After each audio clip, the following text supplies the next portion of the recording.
So many people want to know what makes marriage last. As much as you work on your marriage, work on yourself as well. Because even though you're communicating before marriage, oftentimes you get in marriage and you miss how to communicate. And when you communicate, you can communicate with the wrong tone. The bonus tip for must-haves to deeper intimacy.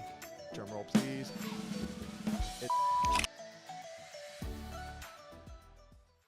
So many people want to know what makes marriage last, because right now we're at a 50% divorce rate. Like, what is the secret sauce? We're about to give you the secret sauce. What's the first thing? First thing's communication. That's so evident, isn't it? You think. You would think. Common sense isn't so common these days. I do think that people confuse the word communication with talking. Yes. And that's not the same thing. Speak to that. Well, I think that communicating involves a lot of things. Like my kids, they just talk. They're just babbling and things come out of their mouth. But communication is purposeful. It's intentional. It's talking about the important things, making sure, you're coming across the right way, not just saying words. It involves maturity. Communication involves maturity. Talking doesn't. Right. And so there's a lot more to it. And that's something that isn't taught. Right. In school, you just, like what you said, you just kind of learn to talk. And even like we offer a premarital course that we do. Mm-hmm. And in that, you learn how to communicate. Yeah. Because even though you're communicating before marriage, oftentimes you get in marriage and you miss how to communicate. And when you communicate, you can communicate with the wrong tone. Right. You communicate out of anger, out of frustration. All of that matters. That's communication. Using the right tone, using the right body language, eye rolls, not pointing fingers, blaming, all that kind of stuff. The you always. Yeah. You never. So that when we say the word communication, that's what we're talking about. Right. Communicating properly. Yeah. There's even like a book I read. So like as a pastor, I read a lot of communication books because I want to be a better communicator. Mm-hmm. And one of the things that just blows my mind is that we understand for a profession, I'm going to study communication. But one day I'm going to retire from this profession. Mm-hmm. But I will never retire from this marriage. Right. So why should I not learn how to communicate in this marriage? Mm-hmm. And instead what happens, and sadly this happened to a friend of ours, is we had some friends that end up getting divorced, and one of the biggest hiccups in their marriage was communication. Yeah. Even to the point when he would get upset with her, he would block her number. That's the maturity thing that I was talking about. Right. Yeah. And lack thereof. Lack thereof. And so we have to know that when it comes to communicating, even when we might not want to hear from that person, we need to be open. And here's the thing, like we've said this before, you have to know your spouse, right? Yeah. So like if you're not ready to receive, I have to wait and give that time. Mm-hmm. But that doesn't mean that I block you because I'm mad because you don't want to talk right now. Because then what happened is that when he was ready to talk, he would try to hit her up and she blocked him now. And what's crazy is they live in the same house.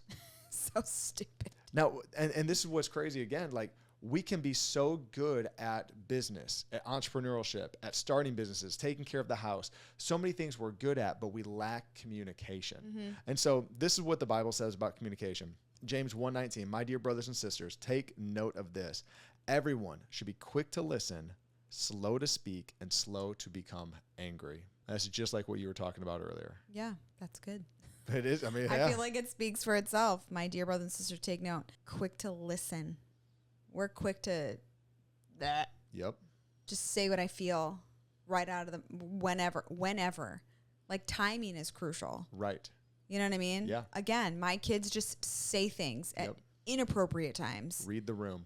You know what I'm saying? Read the person, right? Like, but quick to listen, slow to speak, and slow to become angry. That's really important too. Yeah. Well, it's like, we've mentioned this before. It's like you have one tongue and you have two ears. Yeah. So you should listen two times as much as you speak. Yeah. And it's important for us to know that in communication. And so maybe you, as you're listening right now or you're watching right now on YouTube, you know where you fail at this. Maybe you over communicate and your spouse is like, oh my gosh, they won't shut up. Like not trying to be mean, but maybe that is it. Because we've all had conversations with those vampires that just suck the life out of you and just talk. Mm-hmm. But maybe you under communicate. Maybe your spouse is desiring that you would talk more to them, open up more, let there be intimacy. You might think, and here's the thing, people are so different. You think that everything's fine and you feel that everything's fine, but because your spouse wants you to open up more, they're worried that something's going on. Yeah. They're worried that there's an issue in the marriage. Mm-hmm. And so this is what else it says. in Proverbs 18:13. To answer before listening, that is folly and shame. To answer before listening. Mm-hmm. Assuming. Guilty. Guilty. Assuming that you know what they're going to do, what they're going to say, especially if you've been married for a really long time, or, you know, you see certain trends happening within your marriage, or you know that your spouse reacts or does certain things, and you just assume that you know what they're going to do, what they're going to say. But the reality is whether that's true or not, the reality is that you need to listen. Yeah. Whether you know what they're going to say, what they're going to do. I say it all the time. You tell me so many stories over and over again. I'm like, I've heard this story, but keep going. It's great. Stop it. So below we have a free PDF for you to help you with your communications. In the link below, go ahead and click that. It's free for you. Use it today. Better your marriage today. It is going to work. So here are 3 things to avoid when it comes to communication. You just said it, avoid assumptions. We do not want to assume things. Don't assume you know what your spouse is feeling or thinking. Ask them open-ended questions. Mm-hmm. Number 2, don't use I statements, okay? Because you're going to sound accusatory, right? Or sorry, let me rephrase that. Use I statements so you don't sound accusatory. Yeah. This goes back to what we just said. We don't want to say you always or you never. Yeah. It's I feel blank, right? Yeah. I feel this when you blank. It's again saying like, this is just the way I don't think you mean to do it. This is just how I feel. Yeah. Versus you make me feel this way when you, I don't even know what to say. I mean, because the reality is nobody can make you feel anyway. Mm. There's probably, we've talked about this before, there's probably a button there that your spouse pushed that made you feel that way. Mm-hmm. But if that button wasn't there, guess what? They couldn't push it. Yep. So sometimes there's things that we need to figure out and fix in our own selves, in our own lives. Yep. So that they can't even push the button. Yep. Because it's not even there. So even that is so good, because the root to bad communication can come down to a root of a trauma or something that has happened in our life. Absolutely. How am I supposed to know every single button inside of you? Then now I'm walking on eggshells. And I'm not saying that, because there are some people that do things on purpose. So I'm not saying that. I'm talking about, are you too sensitive? Are you overly emotional all the time? Now I have to walk on eggshells and be like, oh, okay, I got to see. Oh my gosh.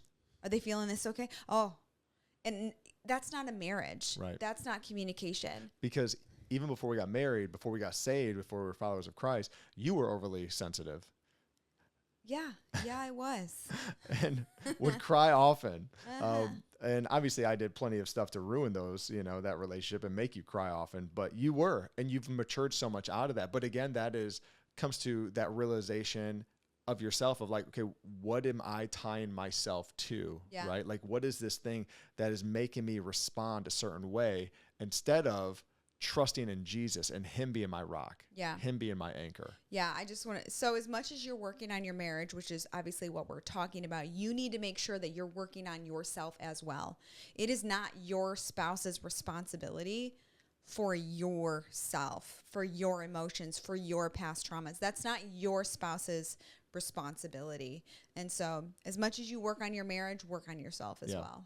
And that means getting a counselor, therapist, having a conversation with a pastor, absolutely, reading books, learning how to deal with it, right? Instead of just brushing it under the rug, because we always know what happens when you brush under the rug. Pretty soon, so much crap's going to pile up under that thing. Someone's going to trip over it and point the finger at the other person. You didn't take care of this, right? You didn't fix this. Yeah. And we just know, you just keep pushing down. It's going to blow up. Yep. Third thing, avoid blame and criticism. Don't criticize. I mean, you say it so well. You're like, why did we lose, or when did we lose manners in our marriage? Yeah. And we talk nicer to the waitress than we do to our wife.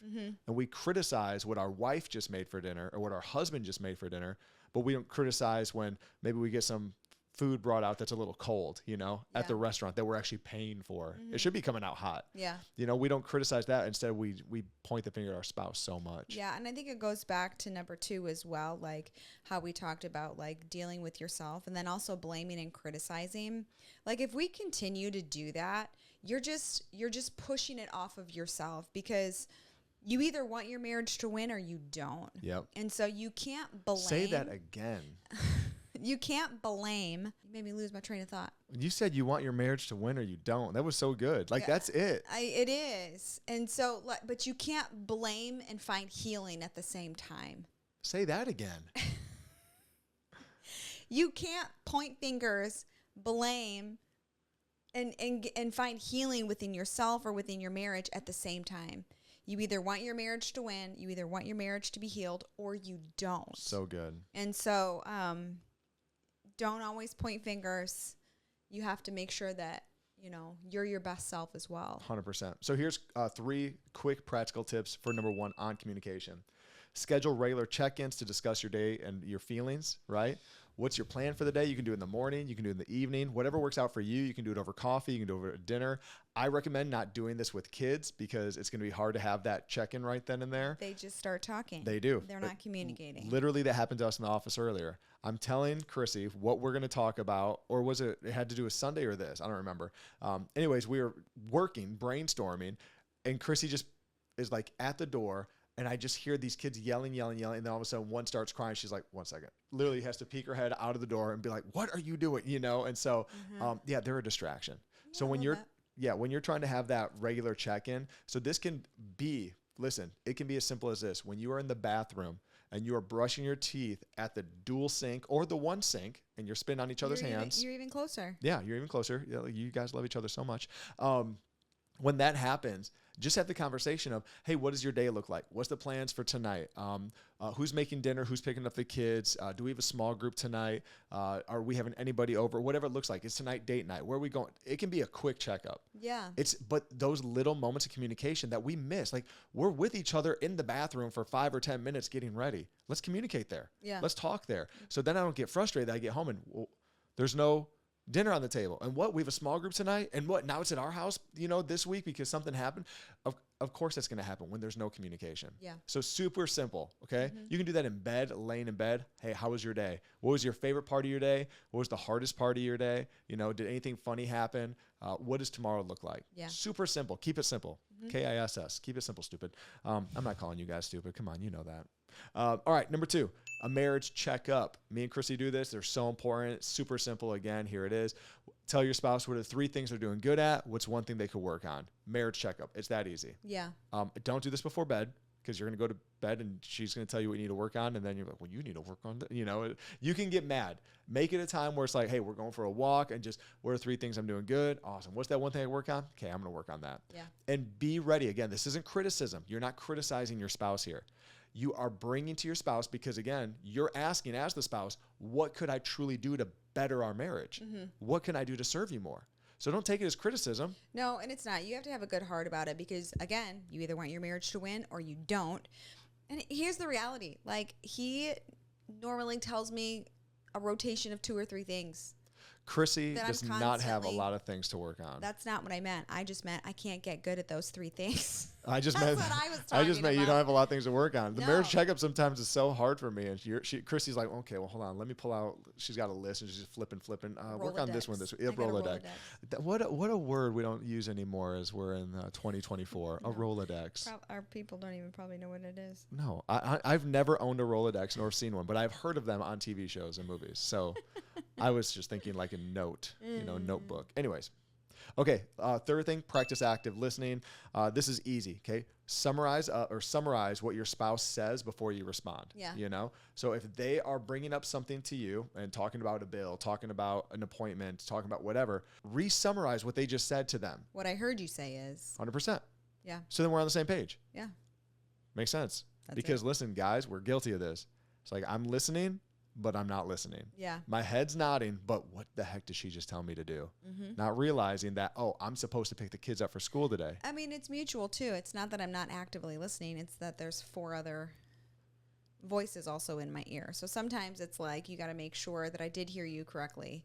Or I like caught a conversation with my kids, literally like your example. So it's like, it does go both ways. Yeah. Hey, if this is helping you out, hit that subscribe button right now if you are going to work on your communication with your spouse.